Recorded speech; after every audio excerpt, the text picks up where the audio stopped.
dicoba lagi kesempatan lah itu. Ya. Akhirnya kesempitan.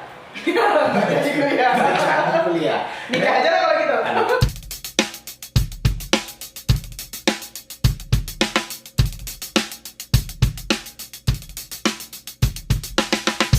Welcome to Blengon. Ketemu lagi dengan saya Heru DXP dan sebelah saya Salestia Deni. SHMH. Alhamdulillah, berkat kerja keras dan motivasi, kita harus bisa melanjutkan perkuliahan, kita harus bisa melanjutkan pendidikan. Tuntutlah ilmu sampai ke negeri Cina. Iya. Jauh banget. Ya, kita harus Ada. mampu ya mendedikasikan diri kita ketika kita merasa pertama ini tipe manusia itu memang nggak pernah puas, memang tidak akan pernah puas. Kenapa? Karena ketika kita mendapatkan sesuatu hal yang menurut kita cukup, maka kita akan lebih more and more, kita ingin selalu lagi dan lagi gitu. Nah, jadi kayak gitu, kita tidak pernah puas. Nah, saya aja mau lanjut ke dokter lagi loh. Kita cuma sampai S1. Itu pun nggak dipakai sarjana sampai sekarang. Nah, jadi begini, kita tidak boleh berpikir bahwa oh saya sarjana, terus sarjana untuk apa? Kita tidak boleh berpikir seperti itu. Jadi sama Anda. Ya, kita harus berpikir bahwa pendidikan itu dipakai tidak dipakai, pada suatu saat dia pasti akan berguna. Kalau saya mungkin sebagai seorang perempuan untuk mendidik anak-anak saya ke depan nantinya. Nah, mungkin sebagai laki-laki yang punya kesempatan juga, memang di dunia pekerjaan titel itu tidak menjadi hal yang nomor satu, tetapi pendidikan, latar belakang gelar itu bisa menentukan sesuatu. Berat pembahasan, berat. Yang mau kuliah, yang baru lulus SMA, tuh perhatikan itu.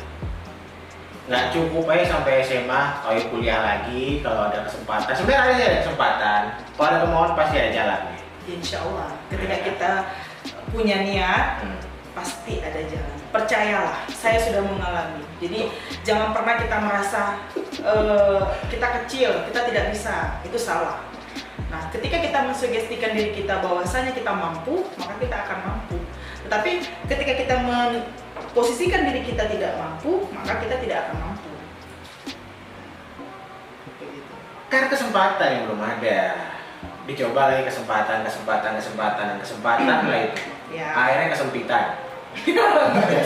Jangan kuliah. Nikah aja lah kalau gitu. Aduh, iya kalau cewek mungkin bisa dibilang ya nikah. Kalau cowok gimana? Nggak bisa begitu. Sebenarnya kalau kita bicara nikah itu kan nggak harus apa ya? Berat pembahasan, brother. Ya, nikah itu memang sebenarnya sesuatu yang simpel gitu. Serahkan semuanya sama Allah Subhanahu Wa Taala. Yang bikin ribet itu manusianya. Kenapa? Karena mau nikah nih, mikirin uang pengantar, uang mas kawin, uang hiburan, uang nanti belum lagi catering. Nah, ketika itu udah jadi beban prioritas pertama, maka menikah itu menjadi berat. Coba. Nggak bisa jawab. Makanya Bray sampai sekarang masih jomblo aja. Promosi coy. Hancur lah ya weh. Pokoknya pembahasan kali ini mau betul berat, asli berat. Di luar skrip sebenarnya. Jauh di luar. Kita tadi dari awal bayangnya nggak sampai ke sana. Cuman karena Alurnya udah bawa ke sana ya udah. alurnya udah ke bawah. Aduh. Ya apa boleh buat kita teruskan. Tapi nggak apa-apa. Bagi yang nonton channel ini, kita berdua berharap teman-teman semuanya bisa termotivasi dan mengambil hikmah dari sebuah kegagalan. Kenapa? Karena kegagalan itu kita percaya bahwa setiap kesulitan pasti ada kemudahan. Percayalah, bagi yang pernah gagal tes CPNS, pernah gagal tes di perusahaan swasta, pernah gagal kemudian masuk polisi atau tentara dan sebagainya, Jangan khawatir, kesempatan itu pasti akan ada, more and more. Jangan pernah merasa gagal itu putus asa, gagal itu mati, tidak. Karena dalam kegagalan itu ada hikmah yang terpendam, yaitu kesuksesan yang tertunda. Oke, coblos nomor 12. Coblos nomor 12, partai mana deh? Partai Kebangkitan. Kebangkitan. Nggak tahu apa yang bangkit. Bangkit dari keterpurukan, kan bisa aja. Sebenarnya ya, podcast Blank On ini nggak pernah yang berat-berat nih. Nggak pernah. Kenapa? Memang begitu. Minim informasi, minim edukasi, Nggak apa-apa. minim sponsor kadang. Nggak apa-apa, karena kita pemula. Oke. Mungkin kita berharap channel ini bakal terus berkembang dan banyak yang nonton. Yoi. Kita akan share bagi rekan-rekan atau teman-teman yang mungkin membutuhkan sebuah informasi, mungkin itu di bidang hukum, nanti saya bisa akan memaparkan. Bisa komen di channel Black On. Yoi, terima kasih telah dipromosikan. Ya mungkin saya sebagai Udah masuk kategori praktisi lah ya. orang kedua ya. Yang pertama kemarin siapa? Saudara kita itu M. Farid Kudri ya. Wah, yang baik itu host. Oh, itu host Bagian ya? host juga deh. Ya boleh. Hmm. Nggak apa-apa. Kemarin kan sempat ngebahas PP 56 tuh, Oh iya, Kan? tentang royalti. Nah sekarang kita nggak usah bahas ke situ dulu lah. Kita paling ngebahasnya lebih ke motivasi pendidikan kan gitu. Boleh kan sekarang kan udah masuk S2 ya kan udah selesai kan? Ya. Nah mungkin bagi rekan-rekan inilah tadi buat motivasi mereka biar lebih lagi untuk mengejar jenjang pendidikannya, ya kan? Untuk menambah wawasannya kan begitu. Iya. Ya sebenarnya dari motivasi itu udah berawal dari diri kita sendiri. Nah, ketika diri kita sudah merasa bahwa kita mampu, kita bisa, nggak ada yang nggak bisa, aku pasti bisa. Aku pasti bisa. Itu semuanya berjalan dengan seperti air yang mengalir. Tidak ada kata-kata yang mungkin memang pasti ada kendala, itu pasti. Nah, tetapi jangan jadikan kendala itu sebagai penghambat gitu loh. Jangan kita jadikan itu sebagai penghambat. Kita terus saja berusaha dan meminta kepada Allah Subhanahu wa taala. Kadang mikirnya mau S2 udah kebayang. Udah berapa biaya kuliahnya, ya kan? Betul. Terus itu berapa tahun? 2 tahun. Ya, 2 tahun. 2 tahun ya kan? 2 tahun tuh sebulan berapa biaya kehidupan di sana? Kuliahnya bukan baru lah, minimal paling dekat di situ. Iya. Ya kan? Iya. Udah berapa gitu deh.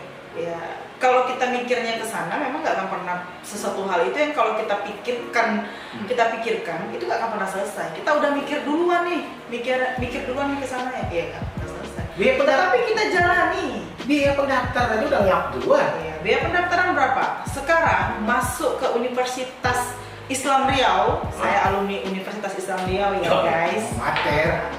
Jadi kalau untuk jurusan hukum, UIR masih unggul di wilayah Sumatera. Nah, kemudian untuk mendaftar pasca sarjana di sana itu 750.000. Pendaftaran. 500.000. 500.000. Ya, 500.000. Jadi cukup sediakan 500.000, ya 7,5 sama travel PP lah ya. Nah, kita udah bisa daftar di Universitas pasca sarjana. Ribet nggak? Enggak. Mau belajar di waktu di kamu ngambil S2 nya ribet nggak? Alhamdulillah tidak. Karena memang tidak pernah dijadikan beban. Ya kerja, berangkat Jumat, Sabtu, terus Semester berapa? dia materinya ada 2 semester. Kalau kita tidak Setahun. 3 semester sih sebenarnya. Kalau kita tidak ulang ya. Nah itu nanti lanjut kita nyusun penelitian untuk penyusunan tesis. Nah, kemarin ngambil judul lagi. Nah, ini menarik. Saya mengambil judul konsep Omnibus Law ditinjau dari Undang-Undang Nomor 12 Tahun 2011 tentang pembentukan peraturan perundang-undangan junto Undang-Undang Nomor 15 Tahun 2019. Berat. Mau nanya berat. Gua ketawa dulu biar nimbang. Aduh. Iya. Teman-teman sudah pernah dengar tentang Omnibus Law? Ya, mungkin teman-teman juga berpikiran bahwa apa itu Omnibus Law gitu. Karena memang Omnibus Law itu kalau di negara Indonesia yang menganut sistem civil law itu kedengarannya agak asing memang.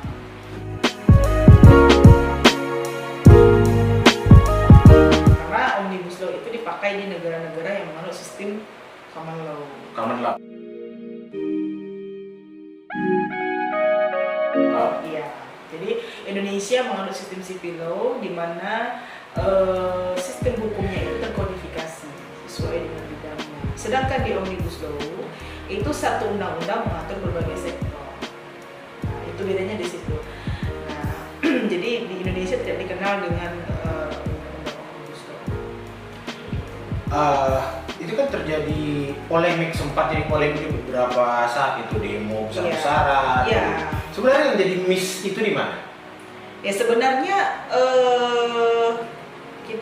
kalau kita melihat dari isu-isu yang beredar baik di media online, kemudian di televisi, kemudian di koran berita-berita online, adanya amuk massa, adanya apa ya, sebenarnya ini perubahan budaya, maksudnya perubahan kebiasaan yang tadinya begini kemudian dibikin begini. Nah, gitu. Jadi setiap kebiasaan ini kan sulit biasanya untuk diterapkan dan diterima.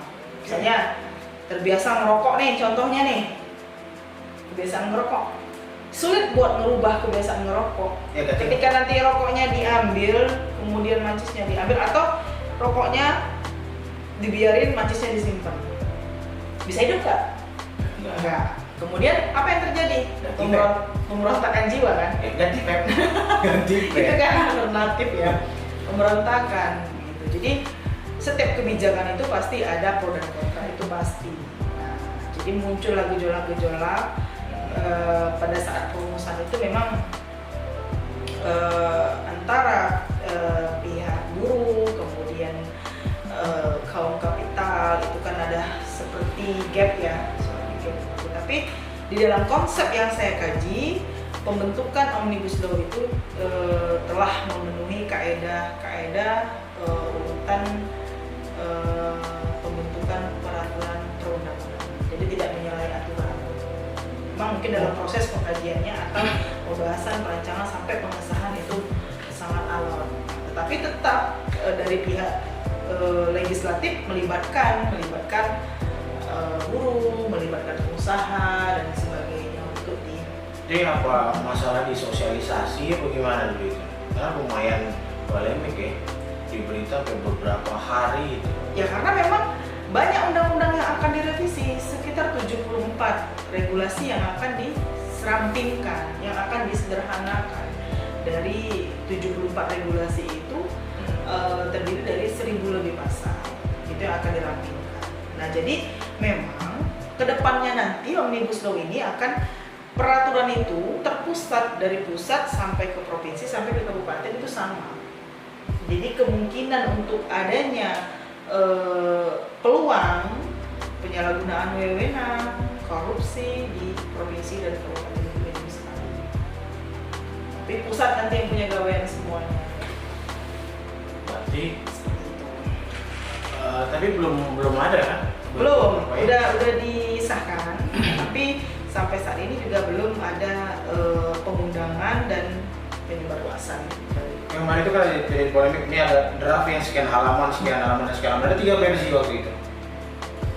Ya. Nah, ini kan yang jadi masalah itu, yang mana yang ditandatangani, yang disahkan itu yang mana kita belum tahu kan? Belum tahu sampai sekarang ini. Saya punya kemarin RUU draftnya dan memang tidak semuanya sempat kebaca karena ditebak, karena dia di situ ada cerita lapangan kerja, investasi dan percepatan investasi ya, kemudian cipta lapangan kerja ya, kemudian yang berkaitan dengan inilah perizinan dan segala macam.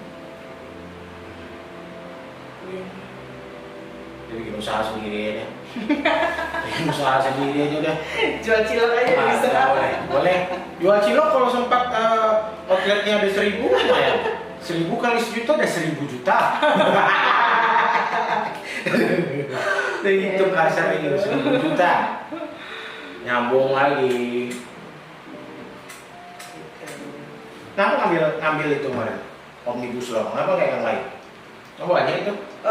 Karena begini, pada saat itu yang lagi hits itu kan Omnibus Law. Dan memang disarankan oleh dosen kemarin, kamu nggak kuat ngambil dulu ini karena belum tentu dibisahkan. Tapi saya namanya tantangan, Ray. Jadi saya suka tantangan. Saya akan menyelesaikan ini, saya akan bedah gitu, melalui buku-buku, kemudian melalui literatur yang ada. Ya, saya coba untuk menyusun dan saya coba menulis. Ya alhamdulillah saya mampu mempertanggungjawabkan dan saya mampu mempertahankan pada sidang tesis di bulan Maret kemarin. Alhamdulillah selesai. Alhamdulillah. Jadi ucapan selamat lah pada bule yang telah menyelesaikan S2-nya. Mana tahu nanti dia mau ngambil lagi S3-nya. Kita nggak tahu, kita doakan saja biar ada motivasi lah untuk anak-anak di Rengat ini. Iya. Harus. Jadi apalagi kalau masih muda, ada kesempatan ambil. Kalau memang misal jangan kita itu jangan pernah berpikiran bahwa kita itu cukup sampai di sini, jangan.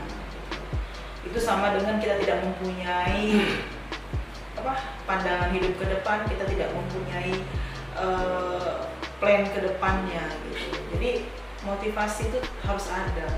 Jangan hanya cukup sampai di situ, apalagi yang muda, yang orang tuanya masih mampu, kemudian yang mungkin punya penghasilan, ayo sekolah lagi, nggak rugi, nimba ilmu itu nggak rugi, nambah temen, nambah silaturahmi, kemudian buka juga pintu rezeki, percayalah. Nah kalau kuliah jangan jauh-jauh, ke UIR saja. UIR aja, mau kuliah di UIR ya kan, nggak boleh itu. Kalau mau, ya ada senior lah buat bertanya lah, tuh kan. Kalau mau, ya kalau nggak mau boleh buat lah. Iya, boleh buat lah ya. Apa boleh buat lah. Oke. Terus lanjutnya nih, boleh mau ngambil apa lagi nih? Ngambil apa namanya? Lisensi pengacara ya? Udah. Kemarin udah ngambil pelatihan advokat pada tahun 2019. Alhamdulillah udah keluar sertifikat. Nah ini kita lagi nunggu untuk ujian advokat. Ya seiring sambil berjalannya waktu lah, karena memang semuanya kan butuh persiapan. Mewah, tuh ada yang mewah. Ada yang sakit. Jaga kesehatan itu. Jaga kesehatan. Langsung batuk begitu dibilang jaga kesehatan. Itu yang bahaya, nggak tahu.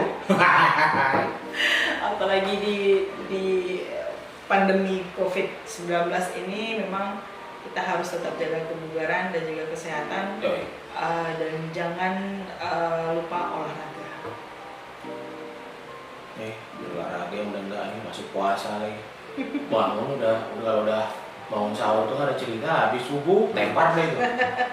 Itu setan yang memang duduk di situ. Bukan, waktu deh gimana lagi? Bangun jam 3:30 ya kan, tidur nanti jam 11 atau jam 12 baru tidur, bangun lagi. Jadi kalian lawan kan? Memang berat kita. Kayak itulah godaannya. Syukur masih tinggal sama orang tua, masih dibangunkan. Makanya cepat lagi cari pasangan. Oke. Nanti lah itu ada masanya. Momennya ada nanti. Nih, jadi urusan ke Pekanbaru masih? Masih. Ya. Masih ada persiapan untuk nanti wisuda. Wisudanya kapan? Ya kalau tidak ada halangan nanti bulan Juni. Digital? Kayaknya offline, tapi belum tahu.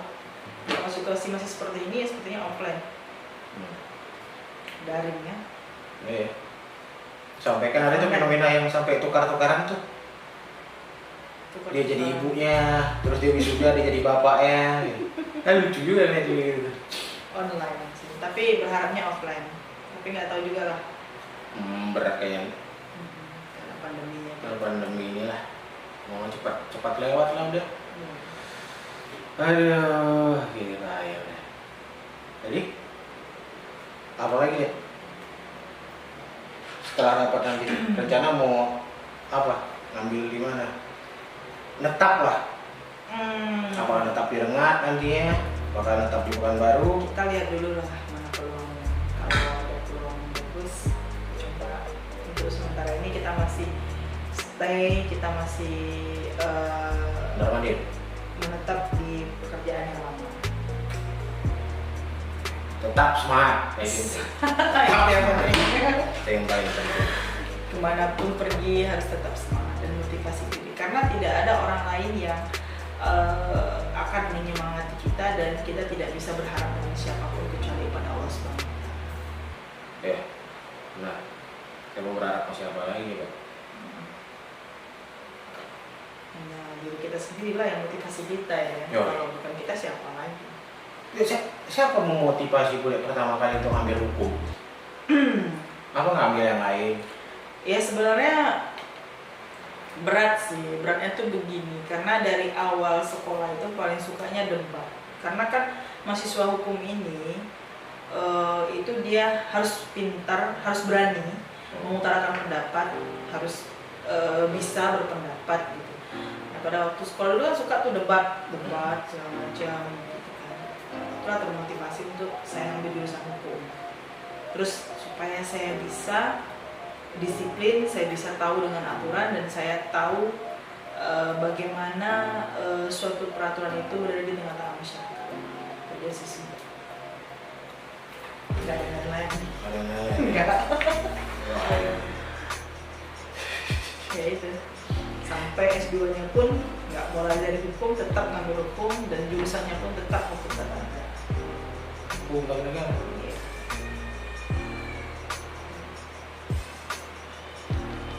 Banyak godaannya, sebelah ada yang nangis tuh sebelah.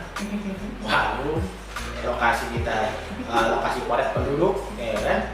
Tadi ada yang ngutang, sekarang ada yang nangis, yang kecil. Kalau gue buat, Kita lagi ada yang ketawa lagi. Harus kabur ya. tiga lagi. Ya rencana berapa hari nek di sini? Mungkin sampai Selasa udah balik lagi. Lagi. Enggak gabung-gabung ke advokat mana gitu di sana udah mulai. Udah mulai magang juga di salah satu advokat di Apa namanya itu? Jalan Paus. Namanya? Namanya di Smartman Association. Is Smartman. Smartman. Oh. Smartman. Kemudian menjadi pengurus juga bidang humas di Smartman, YBH Smartman. YBH berarti Yayasan Bantuan Hukum. Smartman. Kan ada yayasan, ada lembaga, beda nggak ya? Sama aja. Sama Tapi aja. kalau dia yayasan itu dia lebih untuk awal itu dananya di Cover? dana sendiri. Mau cover sendiri. Oke lah, mungkin itu ya. Semangat untuk kedepannya. Tetap semangat, jangan lupa ibadah, doa, karena usaha. Karena doa saja tanpa usaha itu sia-sia. Oke, itu ya. Quote yang bisa Oke, diambil. gitu. See you next video.